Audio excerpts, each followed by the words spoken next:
My name is Fritz Edler. I am a special representative for Railroad Workers United, which is a inter-union organization of railroad workers from across the industry and across North America advocate in solidarity for railroad workers. And I also was previously the chair of the committee that did international defense for the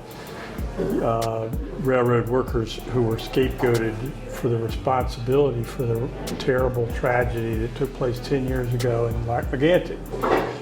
which is one of the reasons why it was so important for me to be here today, because the film that people are going to begin to start seeing in North America now, this documentary series which debuts today in Toronto, is one of the first things that broadly tells the story, the breadth of the story, all the causes,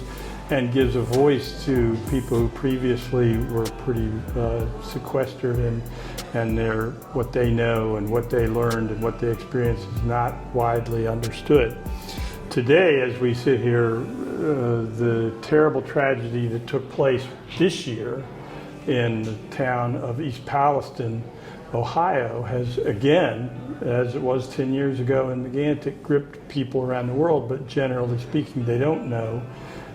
what the base causes were, what the things that connected those things. So the most important reason why we're here today is because of the importance of this story being told, and because we get to, in this way, between now and the anniversary on the 6th of July, do everything that we can to make sure that people know what happened in Lac-Megantic and why it represented the systemic problem that we have on the rails. So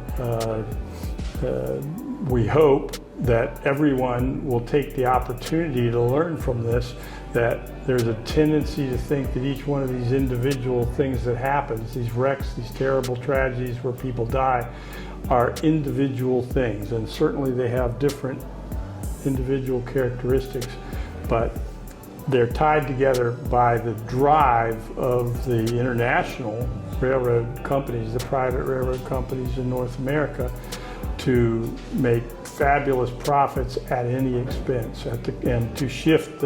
their own costs as much as possible onto the workforce, as well as onto the communities. And so in this case, one community, the people who lived in Lac-Mégantic, suffered tremendously, as have the people in East Palestine. And just yesterday, a young Canadian national conductor trainee died on the job in a rail yard